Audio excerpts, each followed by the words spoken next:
If you keep feeling like the guy you want is nowhere to be found, or that the guys you meet don't match you at your level, and are caught between the dilemma of, am I being too picky, but I also don't want to settle? Today I'm going to demystify what is the difference between having high standards and what might be unnecessary and unattainable fantasies, so you can enter the relationship you want much faster. First things first, if you're watching my video, this is not a video about a guy telling women what you should go for and how you should think and what your standards should be. This is someone, me, who's had the blessing of helping many women in your situation who were maybe single for many years and didn't find what they want to finally enter the relationship they want. And this has happened hundreds of times across 5 continents with every kind of a challenge you can imagine. What are some areas or standards they've considered and maybe changed or modified to attract what they want and be really happy with it instead of settling or instead of having an impossible standard that no one could meet? The second thing I want to share is that every woman is unique, so some of the ideas I'll be sharing with you will be easier for you to consider changing than others. And if I share an idea with you today that you feel, oh, I could never change that, then don't change it. If you think that, you know what, I could question this, then my invitation is that for at least the length of the video, you consider, what if I were to change this? What if I were to modify this? What if I were to go for this instead of that? And if that's the case, you might find that there's many more possibilities that were right underneath your eyes, but you've never been able to see because you were considering certain check marks that are not necessary for you to get what you want. The first standard that I'd love for you to consider is the standard, which is a myth, which is the myth of the love at first sight, heart explosions upon first encounter, instant chemistry, so to speak. I've talked so much about this in so many of my videos that I'm not going to go at length in this right now, but I'll just share the brief explanation that if you're one of those human beings who believes that chemistry can only happen from the get-go, then you're leaving so much on the table. I'm not here to say that chemistry is not important, because it is, or that chemistry always grows, because it doesn't, but many times chemistry can go from a very faint flame to an entire forest that's burning in exciting passion if you give it time, if you give it space, if you don't judge too quickly. Second standard I'd love for you to consider is height.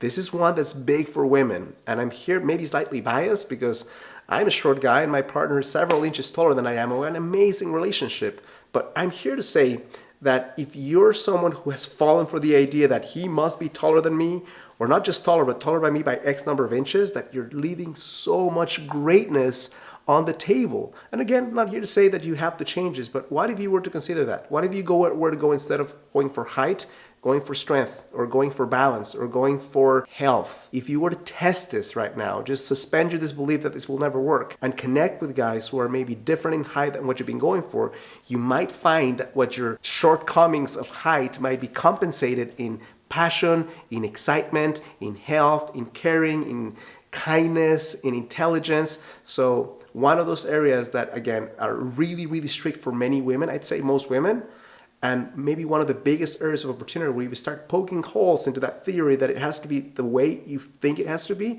you might find an entire world of possibilities that, even though at the beginning you think this can never happen, it can create an incredible, passionate, amazing relationship for you.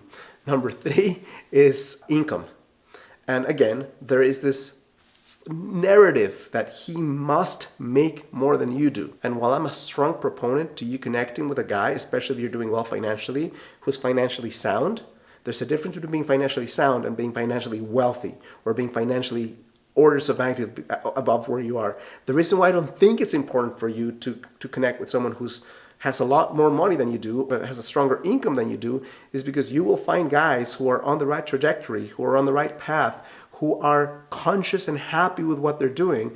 They just haven't hit the jackpot financially, but are incredible partners. And if you're basically underscoring them and you're overlooking them because you're going for that guy that's made it happen financially, he might be an amazingly conscious guy. He might be a jerk. He might be a guy who's an alpha dude of the narcissistic type who has basically chopped heads along the way to get to where he is. Not saying that that has to be the case, but sometimes taking a step back and saying, do I really need for the guy to make more than I do? And if the answer is no, then Connect with someone who's financially healthy versus financially wealthy, and you'll open the doors to many other values that are super important in the context of getting what you want. Now, before I go in through 4, 5, and 6, I have a question for you. Other than maybe some unrealistic expectations, do you know the real root cause of why you're still single? And if the answer is no, then my invitation would be to take my free quiz. I've taken 12 years of helping women find love and put the most important findings of the blind spots that intelligent, awesome women fall for in a very simple set of questions you can take in about 60 seconds. If you want to take this quiz, all you have to do is go to the first link in the description of this video. You will see a page that looks like this. Answer a few simple questions, and in 60 seconds or so, you'll have two things.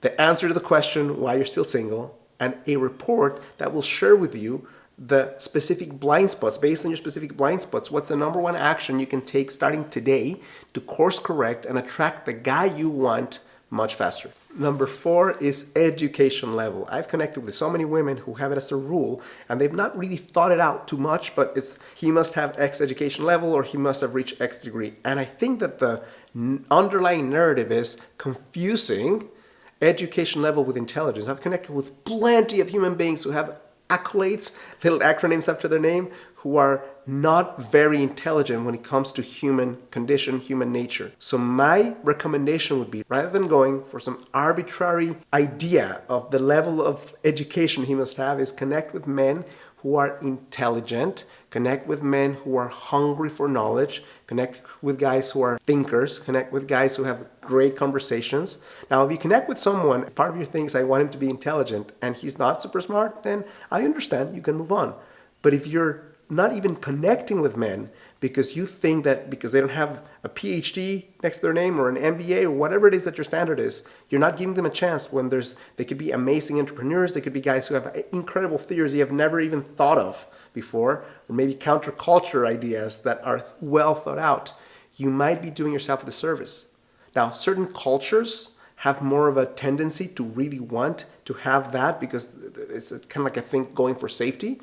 But my thing to you right now is, if that's been one of your high things, he must be X level of degree, and you're not finding that dude, to open it up to intelligence versus education level. That's a much stronger way of vetting men. And that might mean that you might have to have more conversations instead of just swiping so quickly without having these conversations. But I think that you will find, to your surprise, that there's going to be guys who are not highly educated in academic ways, who are great thinkers, and who can have an amazing, thoughtful, nuanced, meaningful conversation with you. Number 5 is his past. And when I think about his past think about the rules you have right now, maybe hidden rules about he must have never fill in the blank.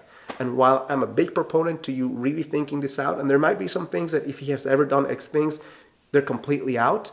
There might be others that are not black or white or gray areas. I mean, some women say he must have never been married. Okay, maybe he was married and got divorced and learned so many lessons as a result of that, and he's a much better partner. But if you think, well, he's kind of tainted or wrong because he's been divorced, then maybe you'll never consider him. If he must have never had children. Why is that? Is that because you want children? Well, connect with guys who are looking to be still parents, if that's something you're going for, versus guys who already are parents. Maybe something more important is the type of relationship he has with his ex, if it's toxic or not toxic, the kind of parent he's learned to be as a result of already having children.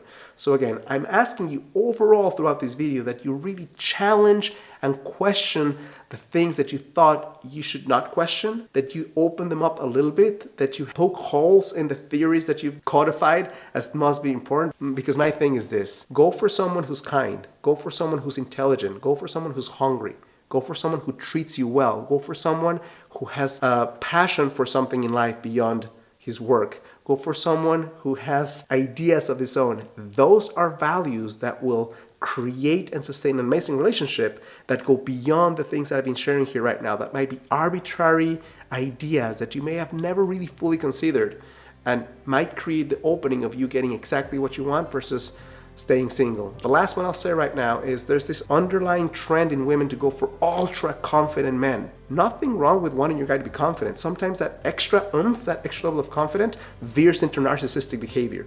Sometimes that extra oomph veers into someone who is willing to forego and not take into account your thoughts or your feelings. So if you catch yourself saying, I connect with guys who make me feel this way, they're so masculine, and they also are not paying attention to your needs, they're not having great communication with you, they're maybe cheating on you, I may open up that ultra confident to confident. Maybe relax the stance a little bit. Maybe give them a chance without judging them so quickly. Hope this is helpful and useful. If it is, it would mean a lot to me if you like and subscribe to my videos. And if you want to learn more ways to attract the guy you want much faster, then watch this video right here.